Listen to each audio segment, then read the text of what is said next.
श्लोक संख्या 41। फूलों से भरे हुए इस चैत्र मास में सीता के बिना यहाँ निवास करना मेरे लिए अत्यंत दुस्सह है। लक्ष्मण, देखो तो सही, तिर्यक योनि में पड़े हुए प्राणियों में भी परस्पर कितना अधिक अनुराग है। इस समय यह मोरनी काम भाव से अपने स्वामी के सामने उपस्थित हुई है। यदि विशाल नेत्रों वाली सीता का अपहरण न हुआ होता तो वह भी इसी प्रकार बड़े प्रेम से वेग पूर्वक मेरे पास आती। लक्ष्मण, इस वसंत ऋतु में फूलों के भार से संपन्न हुए इन वनों के ये सारे फूल मेरे लिए निष्फल हो रहे हैं। प्रिया सीता के यहाँ न होने से इनका मेरे लिए कोई प्रयोजन नहीं रह गया है। अत्यंत शोभा से मनोहर प्रतीत होने वाले ये वृक्षों के फूल भी निष्फल होकर भ्रमर समूहों के साथ ही पृथ्वी पर गिर जाते हैं। हर्ष में भरे हुए ये झुंड के झुंड पक्षी एक दूसरे को बुलाते हुए से इच्छानुसार कलरव कर रहे हैं और मेरे मन में प्रेमोन्माद उत्पन्न किए देते हैं। जहाँ मेरी प्रिया सीता निवास करती है वहां भी यदि इसी तरह वसंत छा रहा हो तो उसकी क्या दशा होगी। निश्चय ही वहां पराधीन हुई सीता मेरी ही तरह शोक कर रही होगी। अवश्य ही जहाँ सीता है उस एकांत स्थान में वसंत का प्रवेश नहीं है, तो भी मेरे बिना वह कजरारे नेत्रों वाली कमल नयनी सीता कैसे जीवित रह सकेगी। अथवा संभव है जहाँ मेरी प्रिया है वहां भी इसी तरह वसंत छा रहा हो, परंतु उसे तो शत्रुओं की डांट फटकार सुननी पड़ती होगी। अतः वह बेचारी सुंदरी सीता क्या कर सकेगी। जिसकी अभी नई नई अवस्था है और प्रफुल्ल कमल दल के समान मनोहर नेत्र हैं, वह मीठी बोली बोलने वाली मेरी प्राण वल्लभा जानकी निश्चय ही इस वसंत ऋतु को पाकर अपने प्राण त्याग देगी। मेरे हृदय में यह विचार दृढ़ होता जा रहा है कि साध्वी सीता मुझसे अलग होकर अधिक काल तक जीवित नहीं रह सकती। वास्तव में विदेह कुमारी का हार्दिक अनुराग मुझमें और मेरा संपूर्ण प्रेम सर्वथा विदेह नंदिनी सीता में ही प्रतिष्ठित है। फूलों की सुगंध लेकर बहने वाली यह शीतल वायु जिसका स्पर्श बहुत ही सुखद है, प्राण वल्लभा सीता की याद आने पर मुझे आग की भांति तपाने लगती है। पहले जानकी के साथ रहने पर जो मुझे सदा सुखद जान पड़ती थी, वही वायु आज सीता के विरह में मेरे लिए शोकजनक हो गई है। जब सीता मेरे साथ थी उन दिनों जो पक्षी कौवा आकाश में जाकर काव काव करता था वह उसके भावी वियोग को सूचित करने वाला था। अब सीता के वियोग काल में वह कौवा वृक्ष पर बैठकर बड़े हर्ष के साथ अपनी बोली बोल रहा है। इससे सूचित हो रहा है कि सीता का संयोग शीघ्र ही सुलभ होगा। अगला पृष्ठ 643।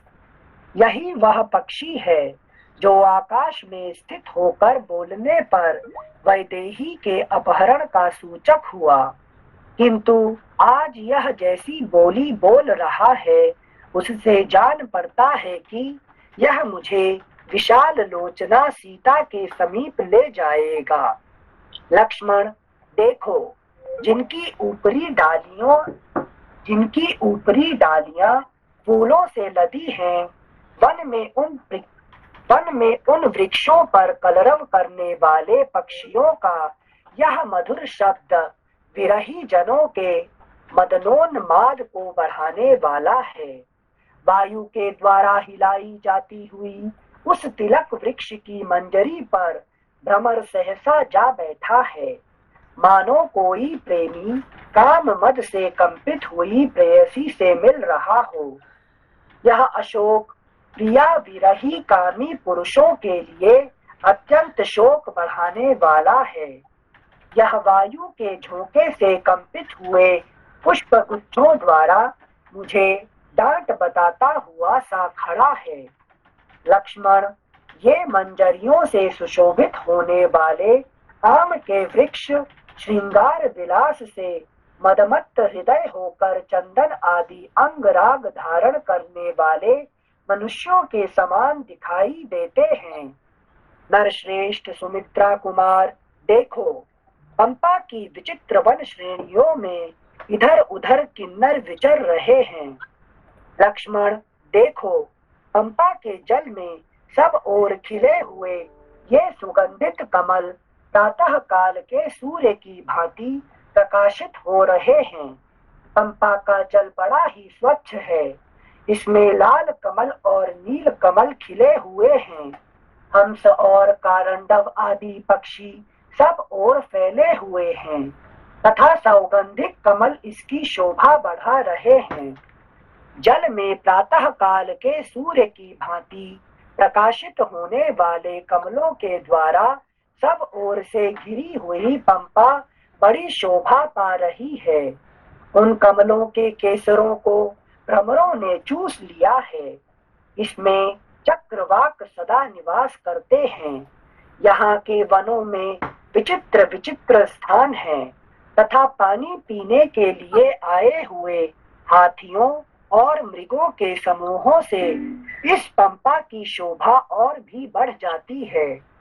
लक्ष्मण, वायु के थपेड़े से जिनमें वेग पैदा होता है, उन लहरों से ताड़ित होने वाले कमल पंपा के निर्मल जल में बड़ी शोभा पाते हैं।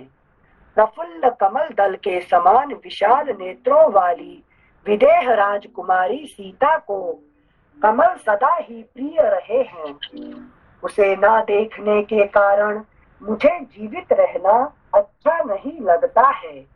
अहो, काम कितना कुटिल है, जो अन्यत्र गई हुई एवं परम दुर्लभ होने पर भी कल्याणमय वचन बोलने वाली उस कल्याण स्वरूपा सीता का बारंबार स्मरण दिला रहा है।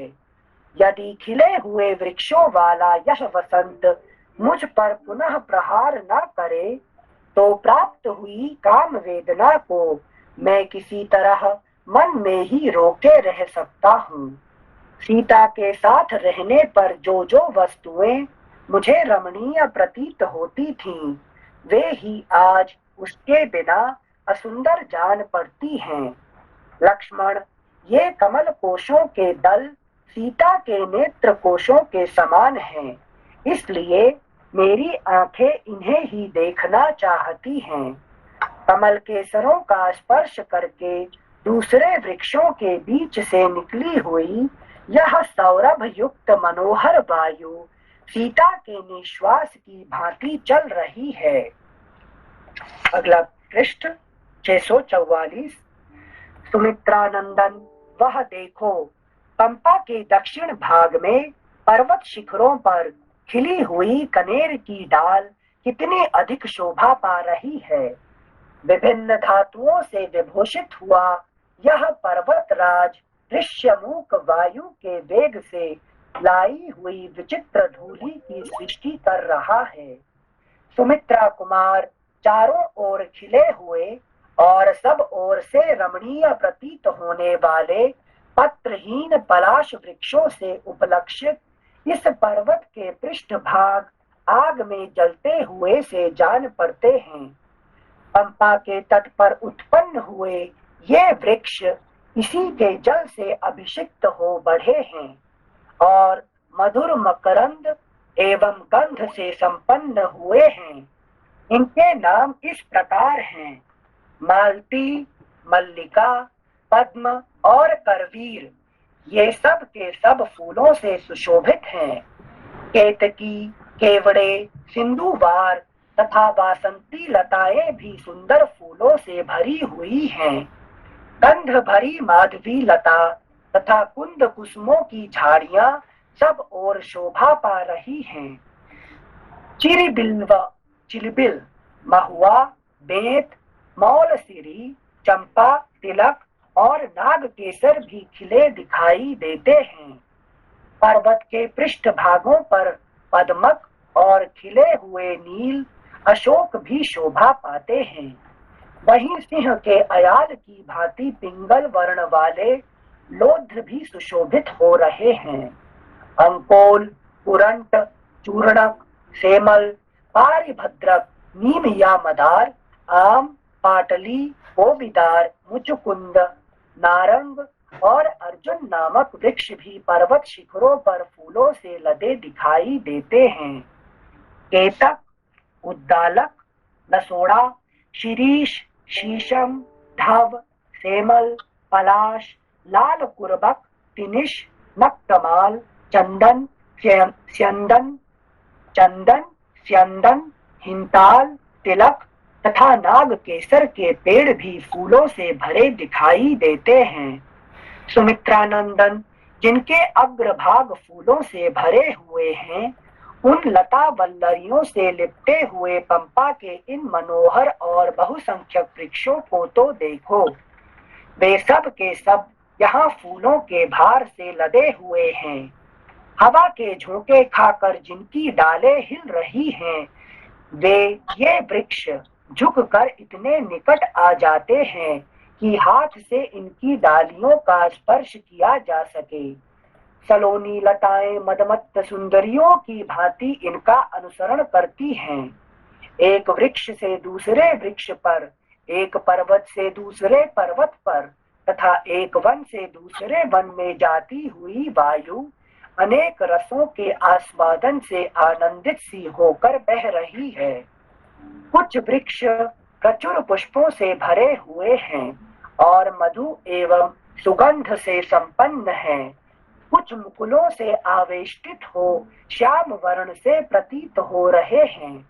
वह भ्रमर राग से रंगा हुआ है और यह मधुर है, यह स्वादिष्ट है तथा यह अधिक खिला हुआ है इत्यादि बातें सोचता हुआ फूलों में ही लीन हो रहा है।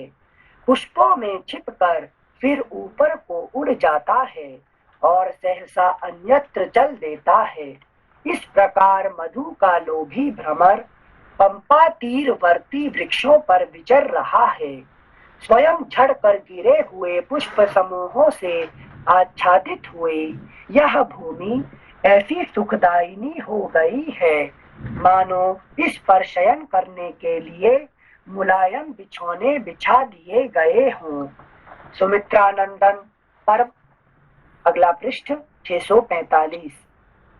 सुमित्रानंदन, पर्वत के शिखरों पर जो नाना प्रकार की विशाल शिलाएं हैं, उन पर झड़े हुए भांति भांति के फूलों ने उन्हें लाल पीले रंग की शैयाओं के समान बना दिया है। श्लोक संख्या 11। सुमित्रा कुमार, वसंत ऋतु में वृक्षों के फूलों का यह वैभव तो देखो। इस चैत्र मास में वे वृक्ष मानो परस्पर होड़ लगाकर फूले हुए हैं। लक्ष्मण, वृक्ष अपनी ऊपरी डालियों पर फूलों का मुकुट धारण करके बड़ी शोभा पा रहे हैं तथा वे भ्रमरों के गुंजारव से इस तरह कोलाहल पूर्ण हो रहे हैं मानो एक दूसरे का आह्वान कर रहे हों।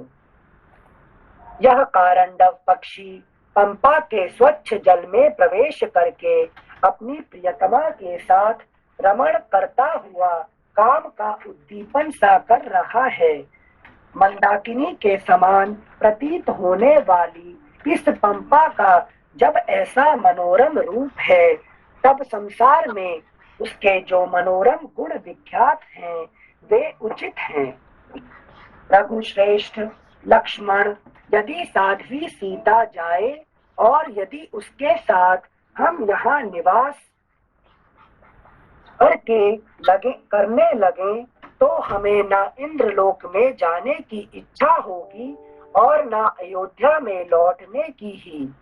हरी हरी घासों से सुशोभित ऐसे रमणीय प्रदेशों में सीता के साथ सानंद विचरने का अवसर मिले तो मुझे अयोध्या का राज्य न मिलने के कारण कोई चिंता नहीं होगी और न दूसरे ही दिव्य भोगों की अभिलाषा हो सकेगी।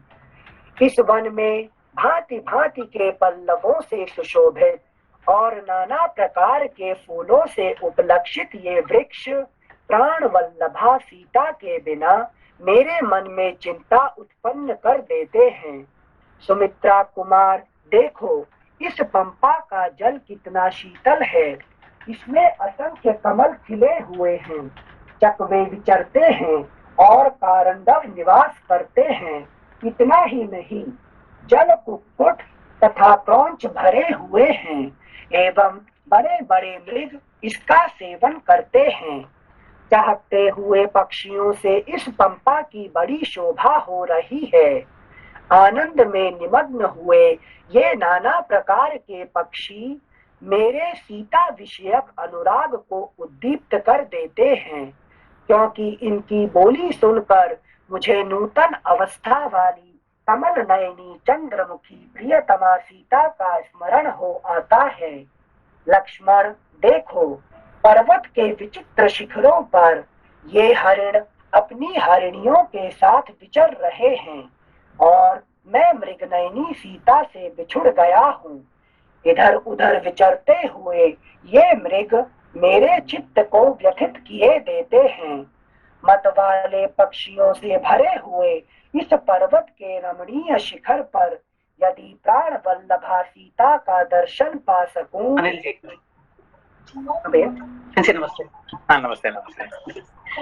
सिंसे एक प्रश्न था कि ये जो विचार हैं भगवान श्री राम के, तो ये मन, बुद्धि और चित्त तीन स्तर में से कौन से मुख्य स्तर पे रहते हैं? ये जो प्रकृति से हैं और देखिए, आप जब प्रकृति से सब जब बंधे होते हैं ना, कि जब प्रकृति को देखने के बाद आप वहां से जब आप उसमें से क्या कहते हैं पूरा जड़ जाते हैं, लेकिन एक हो जाते हैं प्रकृति के साथ, तो फिर आपका चित्त ही काम करता है, ठीक है ना। क्योंकि मन तो अपना दुनिया में जाता है, ठीक है ना, वो इमेजिन करता रहता है। बुद्धि भी विश्लेषण करता रहता है कि नहीं।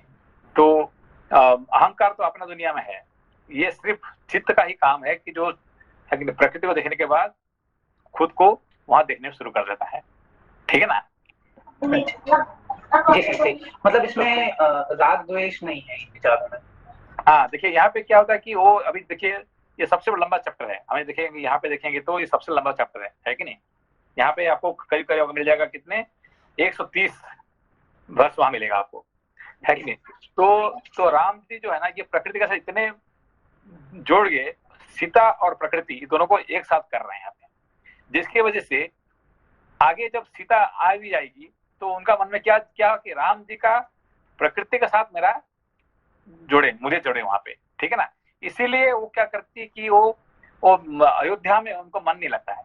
वे क्या बोले थोड़ी देर पहले कि मुझे सीता मिल जाए और ये प्रकृति में मुझे मिल जाए तो फिर मुझे कुछ नहीं चाहिए, मुझे अयोध्या नहीं चाहिए, है, मुझे इंद्र भवन नहीं चाहिए, है, मुझे यही अच्छा लगता है। तो वो बात जो है इसको सुनाई पड़ जाता है किसको, सीता जी को। इसीलिए वहीं पे वो फिर कहते हैं कि मैं वापस नहीं जाना चाहता हूँ अयोध्या, मैं यहीं रहना चाहता हूँ, ठीक है ना। ठीक, थैंक यू सर। तुमसे एक बार 96 दोबारा पढ़ लेते हैं जो भी आप समझाए हैं। हरी हरी घासों से सुशोभित ऐसे रमणीय प्रदेशों में सीता के साथ सानंद विचरने का अवसर मिले तो मुझे अयोध्या का राज्य न मिलने के कारण कोई चिंता नहीं होगी और न दूसरे ही दिव्य भोगों की अभिलाषा हो सकेगी। तो क्या होता है, प्रकृति के साथ रहने से यही फायदा होता है कि आपको और कोई भी चीज अच्छा नहीं लगता है कि नहीं। ठीक है, थैंक यू सर। श्लोक संख्या 102 पर वापस आते हैं। मतवाले पक्षियों से भरे हुए इस पर्वत के रमणीय शिखर पर यदि प्राण वल्लभा सीता का दर्शन पा सकूं तभी मेरा कल्याण होगा। सुमित्रा नंदन, आपने आपने प्रकृति का देख के इतने कभी आनंद लगा आपको? नहीं संशय, इतना नहीं संशय कि सब कुछ छोड़ दें, इसीलिए तू कैसे नहीं, यहाँ देखिए हमने जो गए थे नागानो के, आप याद है कि नागाना में गए थे जो, याद है? अनिल सर भूल गए। मेरे पे तो डांट मत खिलाओ प्लीज। हमारे साथ आप गए थे, वहां गए थे, याद है आपको? है कि नहीं? तो कितना प्रकृति का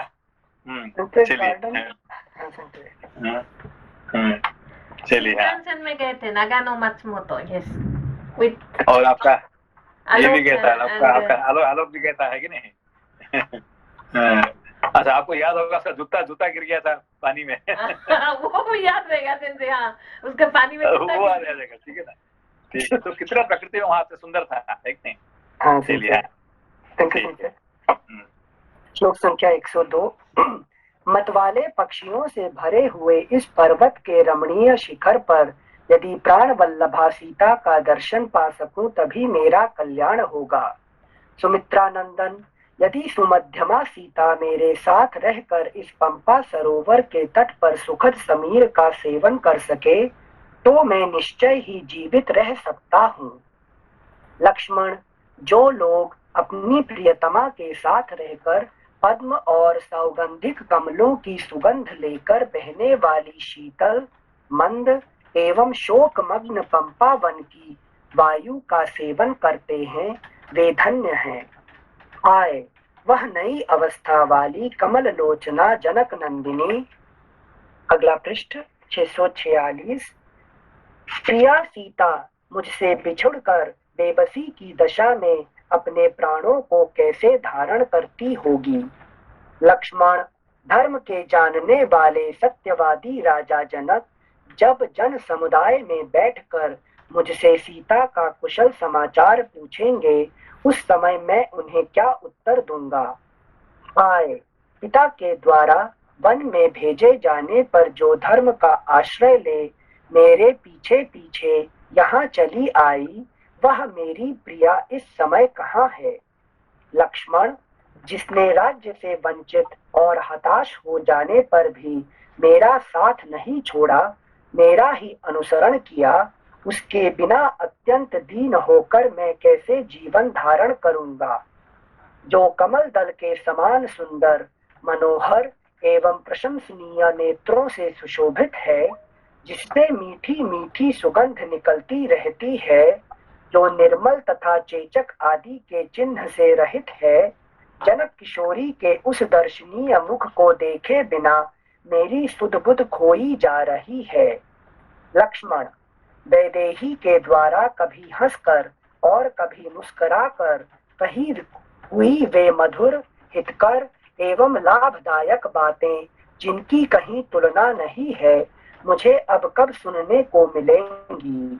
16 वर्ष की सी अवस्था वाली साध्वी सीता यद्यपि वन में आकर कष्ट उठा रही थी, तथापि जब मुझे अनंग वेदना या मानसिक कष्ट से पीड़ित देखती, तब मानो उसका अपना सारा दुख नष्ट हो गया हो, इस प्रकार प्रसन्न सी होकर मेरी पीड़ा दूर करने के लिए अच्छी अच्छी बातें करने लगती थीं। राजकुमार, अयोध्या में चलने पर जब मनस्विनी माता कौसल्या पूछेंगी कि मेरी बहू रानी कहाँ है, तो मैं उन्हें क्या उत्तर दूंगा। लक्ष्मण, तुम जाओ, दातृवत्सल भरत से मिलो, मैं तो जनक नंदिनी सीता के बिना जीवित नहीं रह सकता।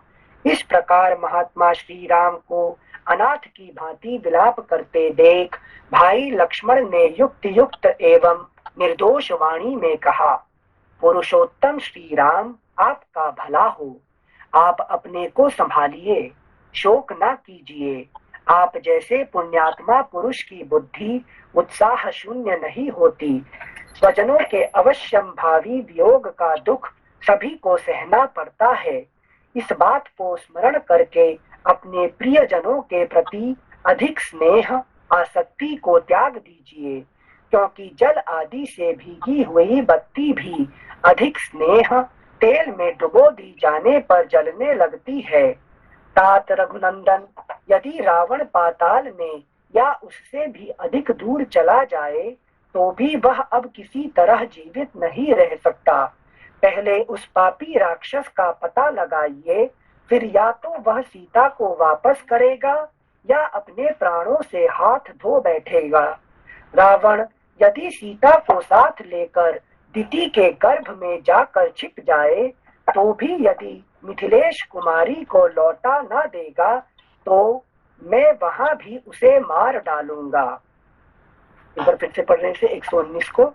रावण यदि सीता को साथ लेकर दिति के गर्भ में जाकर छिप जाए तो भी यदि मिथिलेश कुमारी सीता को लौटा ना देगा तो मैं वहां भी उसे मार डालूंगा। उसका कहने का मतलब क्या है?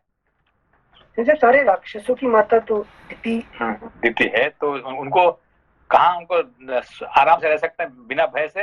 राक्षस जननी के सिर्फ दिति का गर्भ में है, क्योंकि वहां पे उनको कुछ कोई नहीं बिगाड़ सकता है, ठीक है ना। तो राक्षस का सबसे जो ये जगह क्या कहते हैं, सेफ जगह क्या है? दिति का गर्भ, ठीक है ना। तो वहां पे भी जाके मैं उसको मार लूंगा कह रहे हैं ये, लेकिन कौन मारा था? रावण को?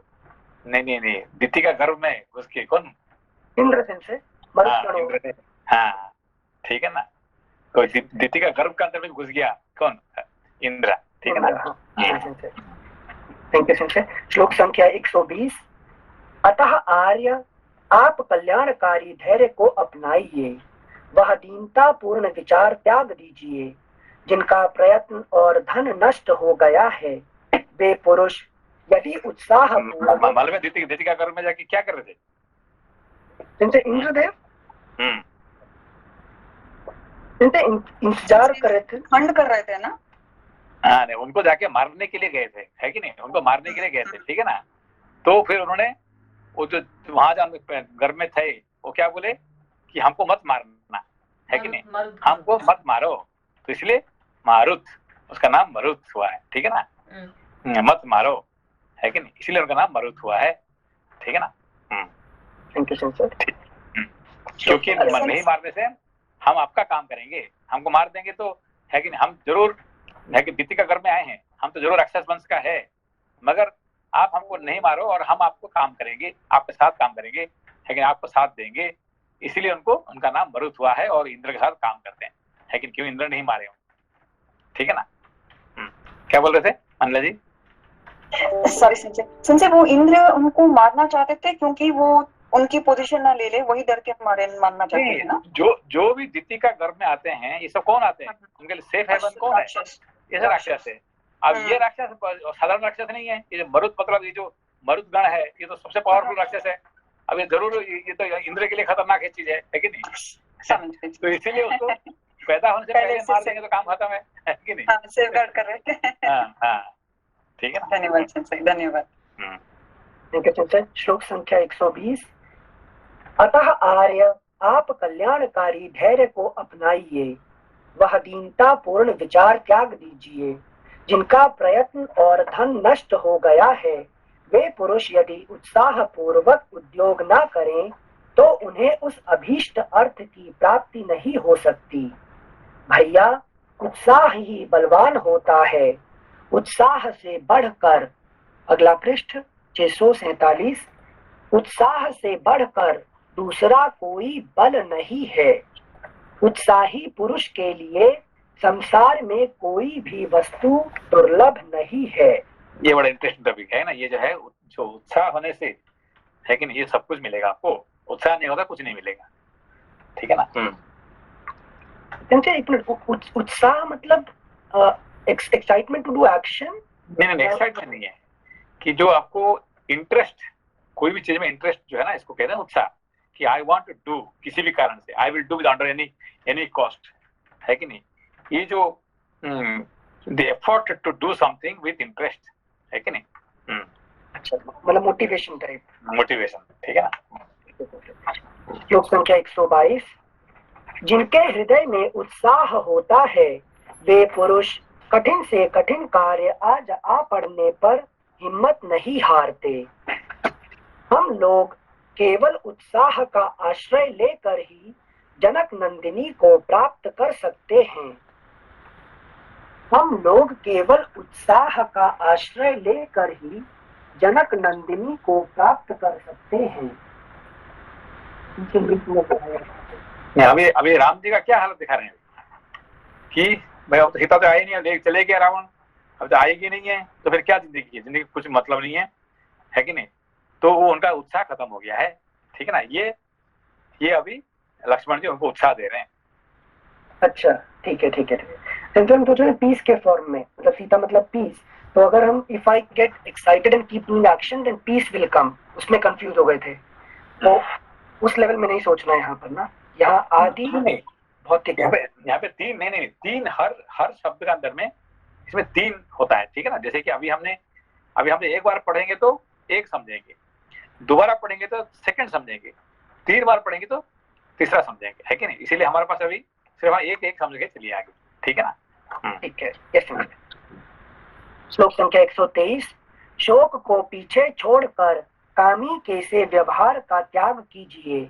आप महात्मा एवं कृतात्मा पवित्र अंतःकरण वाले हैं, किंतु इस समय अपने आप को भूल गए हैं, अपने स्वरूप का स्मरण नहीं कर रहे हैं। लक्ष्मण के इस प्रकार समझाने पर शोक से संतप्त चित्त हुए श्री राम ने शोक और मोह का परित्याग करके धैर्य धारण किया।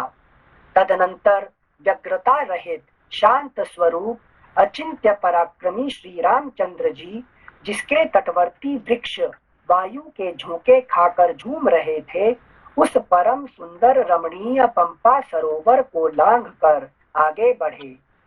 सीता के स्मरण से जिनका चित्त उद्विग्न हो गया था, अतएव जो दुख में डूबे हुए थे, वे महात्मा श्री राम लक्ष्मण की कही हुई बातों पर विचार करके सहसा सावधान हो गए और झरनों तथा कंदराओं सहित उस संपूर्ण वन का निरीक्षण करते हुए वहां से आगे को प्रस्थित हुए। मतवाले हाथी के समान विलासपूर्ण गति से चलने वाले शांत चित्त महात्मा लक्ष्मण आगे आगे चलते हुए श्री रघुनाथ जी की उनके अनुकूल चेष्टा करते धर्म और बल के द्वारा रक्षा करने लगे।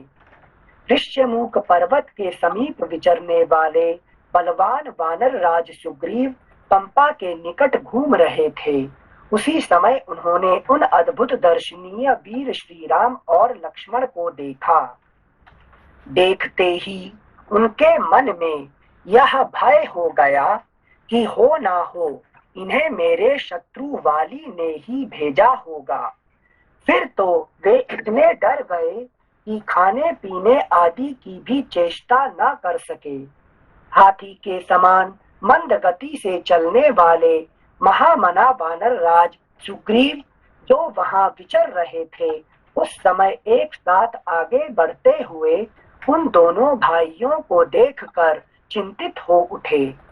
भय के भारी भार से उनका उत्साह नष्ट हो गया। वे महान दुख में पड़ गए।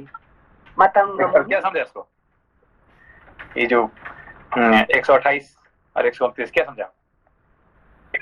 सुग्रीव जी को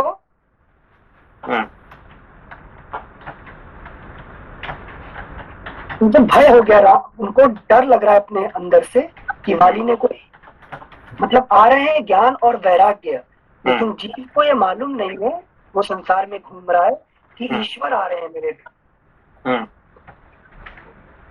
तो ऐसा क्यों होता है?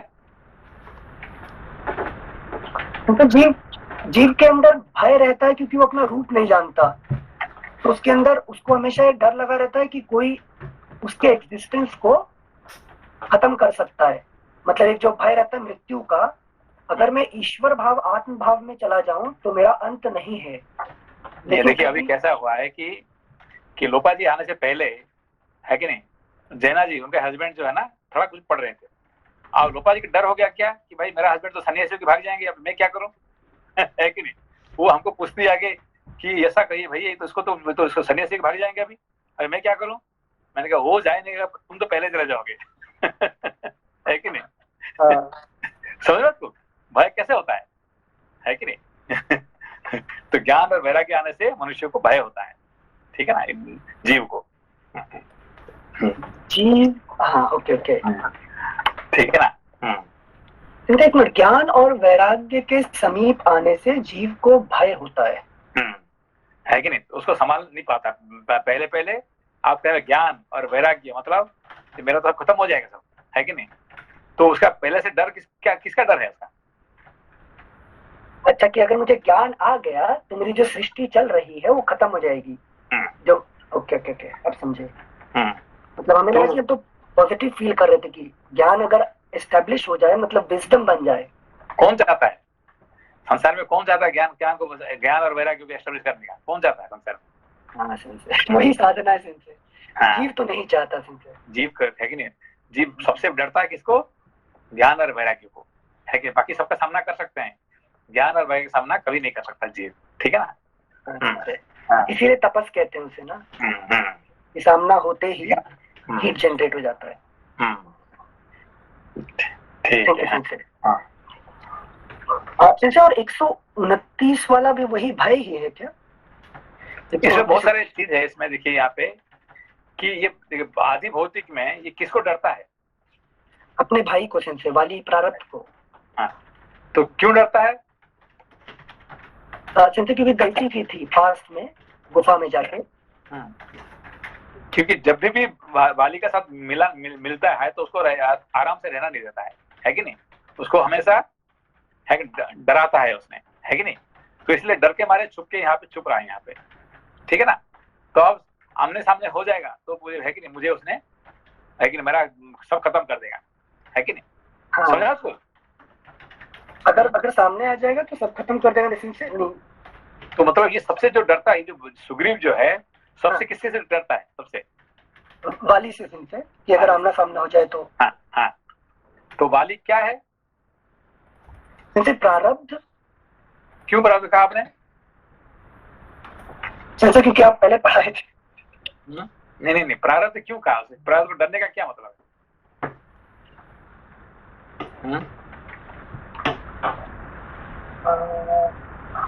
क्या लोपा जी, क्या है? संशय वो बलवान होता है इसलिए। देखिए, ये जो सुग्रीव और वाली में बड़ा भाई कौन है, छोटा भाई कौन है? संशय सुग्रीव है छोटा, वाली है बड़ा, नहीं, तो वाली बड़ा भाई है, तो बड़ा भाई बन के, है कि नहीं, ये बैठा हुआ है कि नहीं, और छोटा भाई को डराता है। तो हमारे जो जीव और प्रारब्ध है कि नहीं, प्रारब्ध कर्म क्या होता है?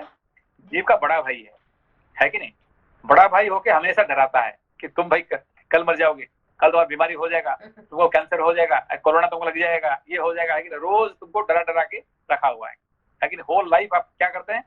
डर के डरते जिंदगी जी रहे हैं। कभी आपने, है कि नहीं, बिना डर से कभी रहा आपने आज तक जिंदगी में?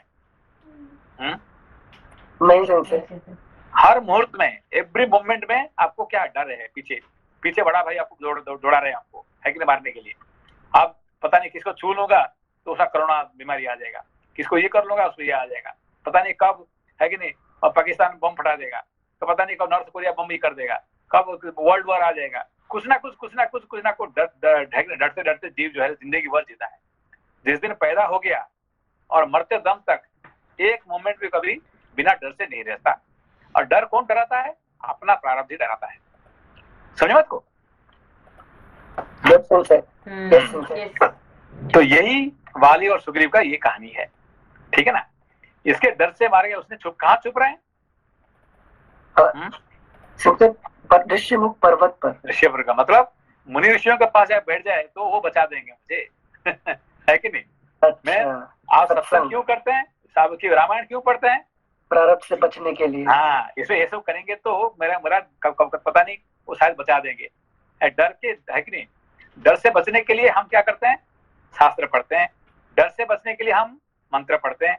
डर से बचने के लिए हम सत्संग कर, सब कुछ हम जिंदगी जो भी कुछ अच्छे काम करते हैं ये डर के। और हमेशा धर्म आप क्या करता है? डरा के आपको हमेशा, देखो भाई तुम ऐसा नहीं करोगे तो तुम्हारा ऐसा हो जाएगा, है कि नहीं। ऑल रिलीजियंस उनको क्या है? डर ही एक ही, डराते डरते आपको आपसे पैसा खींच रहे हैं, है कि नहीं। सुना को सत्संग करते हो प्रारब्ध क्यों तांडव करता है सर पे? नहीं, सत्संग आप क्यों करते हैं? साधारण तरफ मनुष्य से डर जो है वो तरफ से। है कि नहीं, सत्संग करूंगा, भगवान से पूजा करूंगा तो मेरा है कि नहीं, मैं लंबा जिंदगी में जी सकता हूँ, मेरा बीमारी नहीं होगा, मुझे कोई ये नहीं खाएगा, है कि नहीं। तो इस सब के सबका डर के कारण हम क्या कर सत्संग में बैठते हैं, ठीक है ना।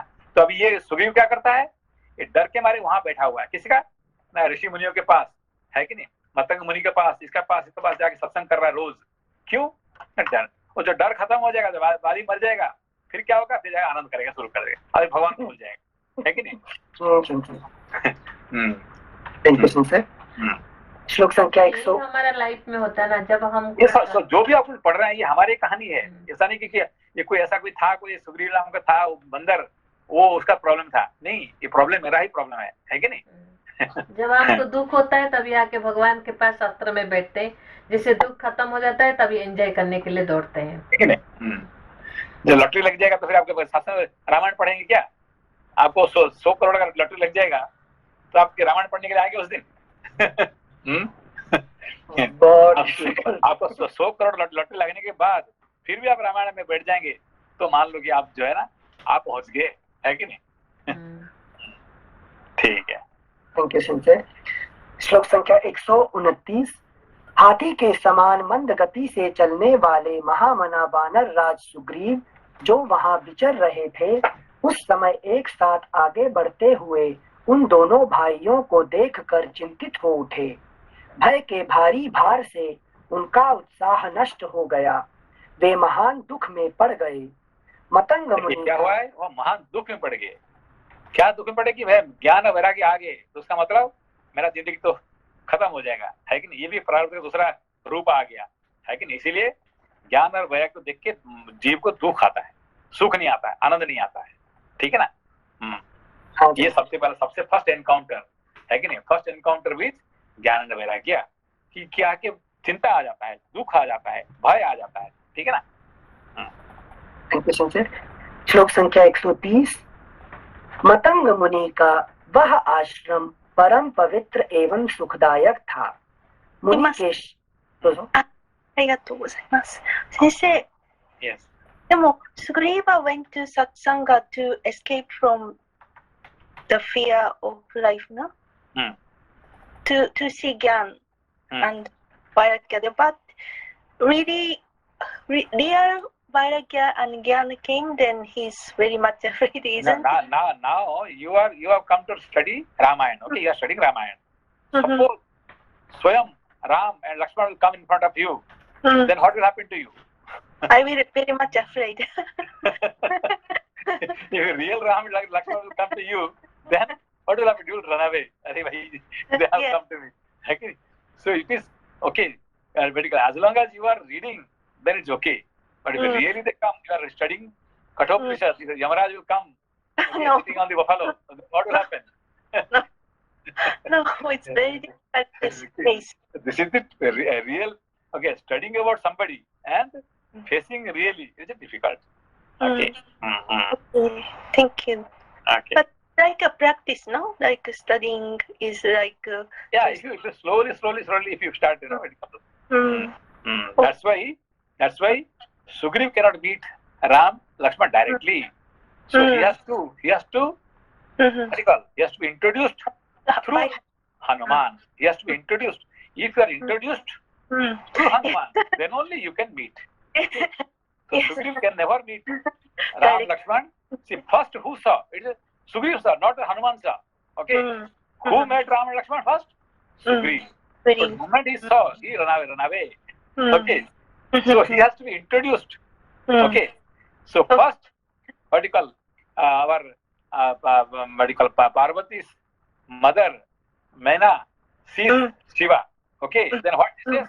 Oh my God, I don't want to give marriage to my daughter to this demoniac character. Who? Shiva is a demoniac character. I cannot meet this fellow. Send him away. Okay. So this person will go to marry my daughter? Impossible. Okay. Then she has to be introduced Shiva through the Narada Muni. Narada Muni says who Shiva is. Then she comes with great respect. Okay, I'm sorry. I made a mistake. I want to give my daughter to you. Okay. So that's why there is in between, like somebody Hanuman Narad, when they will introduce, then only we can understand the greatness of Ram, Lakshman, Krishna, Shiva. Okay. Otherwise, seeing them, we are afraid. Yes, like Sensei is not introducing us the scripture. Maybe I will be running out. Okay. Thank you very much. Okay.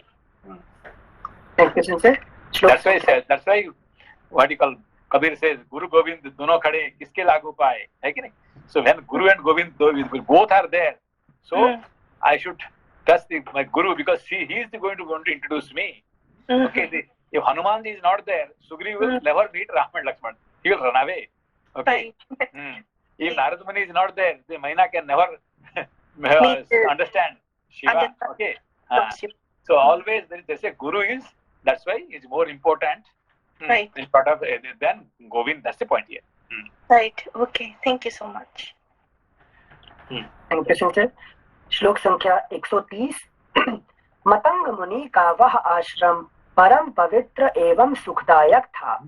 मुनि के शाप से उसमें बाली का प्रवेश होना कठिन था, इसलिए वह दूसरे वानरों का आश्रय बना हुआ था। उस आश्रम मुनि का ऋषि मुनि they have cursed the prarabdha to enter. Okay, Vali cannot enter. Okay, similarly, the prarabdha has no entry as long as you are in the jnana and dharma. If you are in there, this prarabdha has no entry. Okay. As long as you are in satsang, as long as you are studying scriptures, as long as you are in dharma, so your prarabdha has no entry in your life. Okay. Okay. Thank you Sanjay. श्लोक संख्या 130। मतंग मुनि का वह आश्रम परम पवित्र एवं सुखदायक था।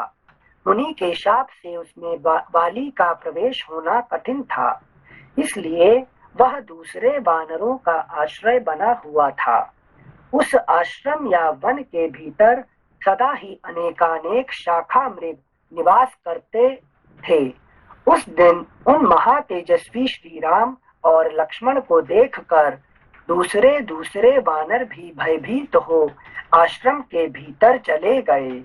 Okay, all the vanars they are afraid of Ram and Lakshman. Okay, only one vanar can really encounter. That is only Hanuman. Other than Hanuman, nobody has the power to meet. Okay. Okay. Thank you, sir. इस प्रकार श्री वाल्मीकि निर्मित आर्ष रामायण आदि काव्य के किष्किंधा कांड में पहला सर्ग पूरा हुआ। So first you have to understand that who met Ram, Lakshman first? It is the Sugriv, not Hanuman. Okay, because everybody thinks Hanuman met first. No, it's who met? Sugriv met. Okay. Since I thought Hanuman, Sugriv sent Hanuman to meet, no? No, later on he will send, but who really met? Who saw Ram and Lakshman? Not Hanuman. First was seen by Sugriv. Secondly seen by all other Vanar. Not last one is seen is Hanuman. Okay. Sorry, Sensei, does this also have some significance that Jiva can always see the Gyan Vairagya? Yes, Jiva by seeing it will run away. Then finally goes and tells, I saw a very dangerous character. I saw a very dangerous character who? Ram and Lakshman. They have sent away Bali to kill me. Okay. So they immediately they'll enter into the cave. Okay. So as Maina sees Shiva and runs away and hides. Okay. And all other people from Himalaya, they all run away because Shiva, when they see Shiva, oh my God, the big demon has come with all ghosts. Okay.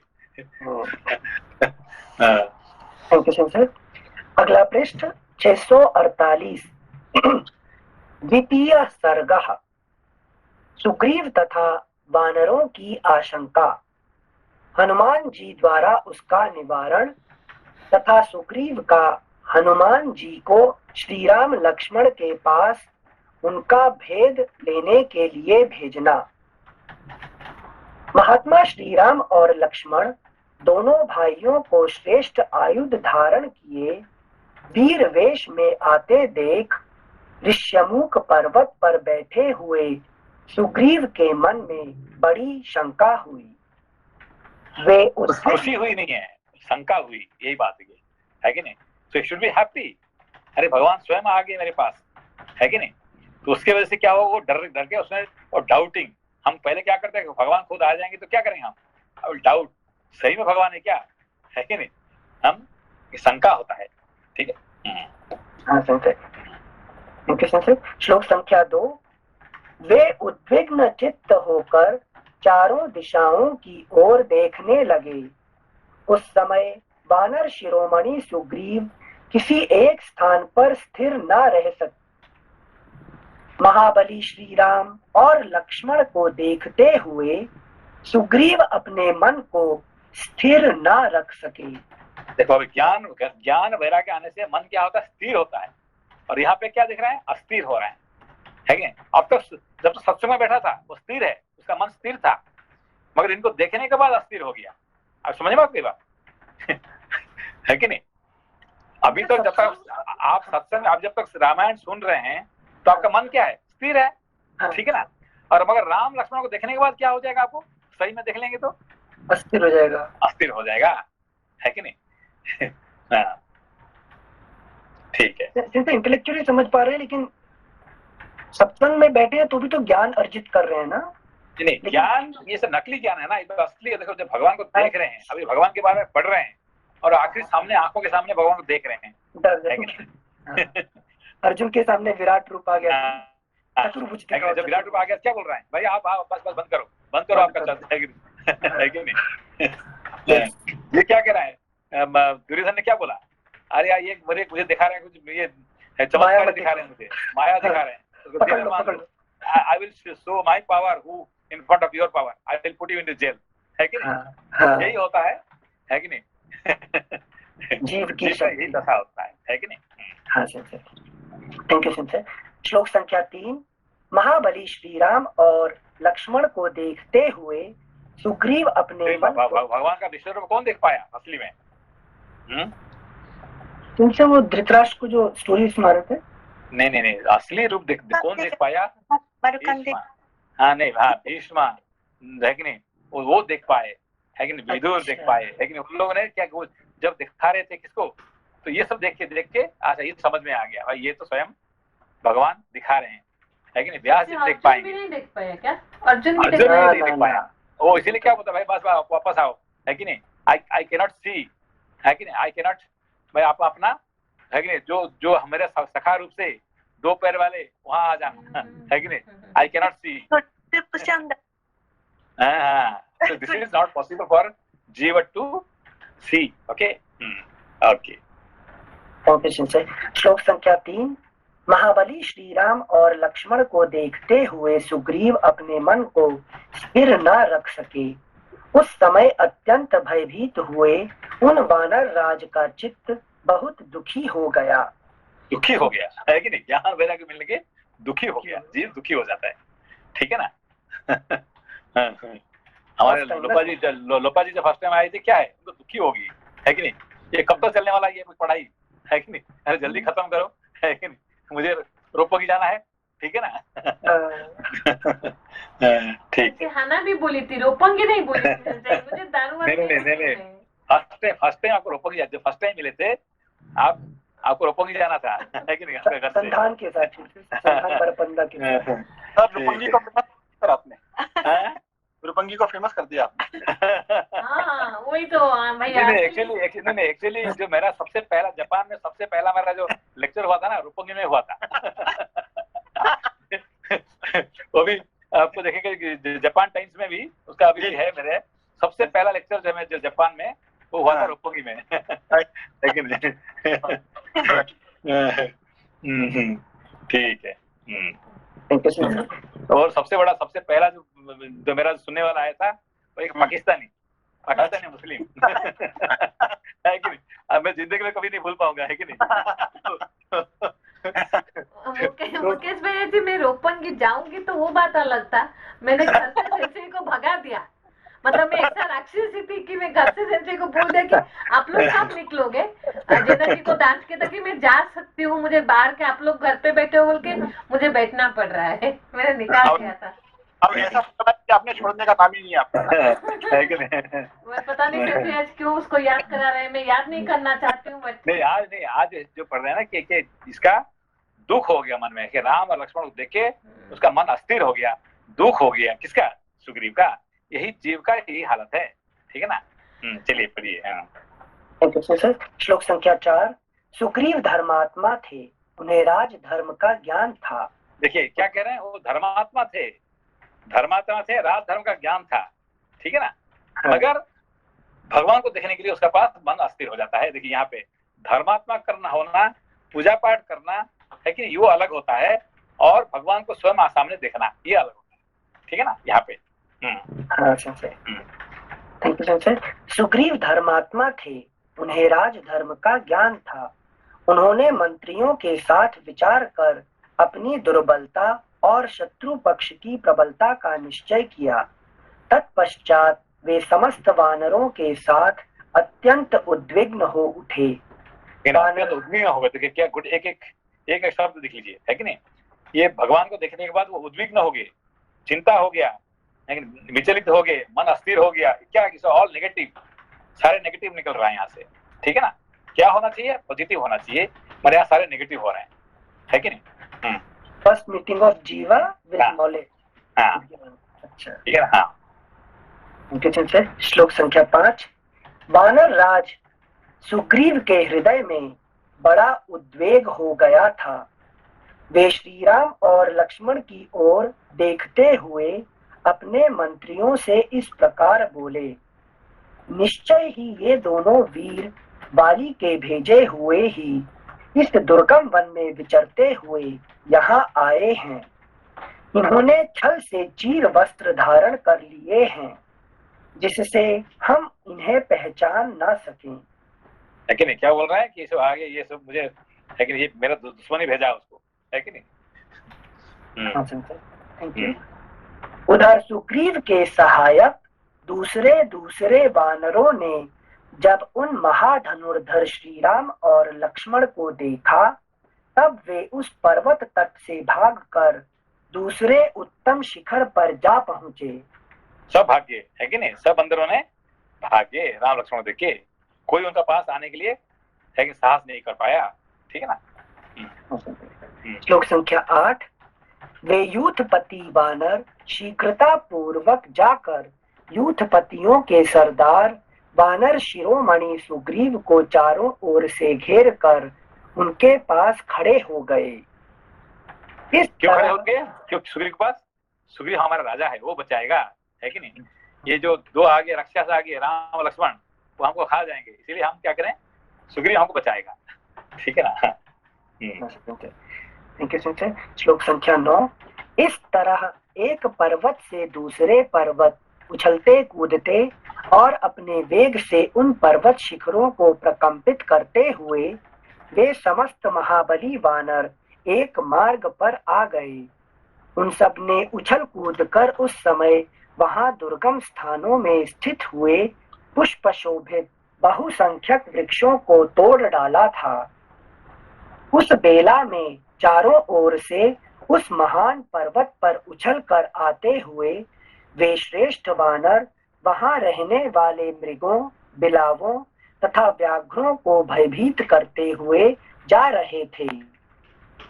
इस प्रकार सुग्रीव के सभी सचिव पर्वतराज ऋष्यमुख पर आ पहुंचे और एकाग्रचित्त हो उन वानर राज से मिलकर उनके सामने हाथ जोड़कर खड़े हो गए। तदनंतर बाली से बुराई की आशंका करके सुग्रीव को भयभीत देख बातचीत करने में कुशल हनुमान जी बोले। आप देखिए किसका, हनुमान जी का बात शुरू हुआ है अभी यहाँ से, है कि नहीं। पहली बार रामायण में हनुमान जी का बात शुरू होता है यहाँ पे। श्लोक संख्या 14। आप सब लोग वाली के कारण होने वाली इस भारी घबराहट को छोड़ दीजिए। यह मलय नामक श्रेष्ठ पर्वत है, यहाँ वाली से कोई भय नहीं है। वानर शिरोमणि, जिससे उद्विग्न चित्त होकर आप भागे हैं, उस क्रूर दिखाई देने वाले निर्दय वाली को मैं यहाँ नहीं देखता हूँ। लेकिन मैं नहीं देख रहा हूँ, तुम लोग सब देख रहे हैं, लेकिन हनुमान जी को छोड़ के बाकी सब किसको देख रहे हैं? वाली को देख रहे हैं, और हनुमान जी वाली को नहीं देख रहे हैं। समझ मत को मतलब सिंचे सत्संग को प्रारब्ध नहीं दिखता। देखिए सब वानर ने मर गए कि चले गए, एक वानर अभी भी जिंदा है आज भी। कौन है? ये हनुमान जी, है कि नहीं? क्योंकि वो कभी देखते नहीं है वाली को, है कि वाली उनके लिए कोई खतरनाक डर की बात नहीं है। ठीक है ना? Thank you Sanjay.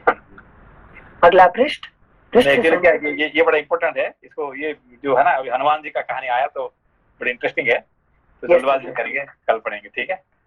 Thank you Sanjay. प्रणाम संजय। प्रणाम। नमस्ते संजय।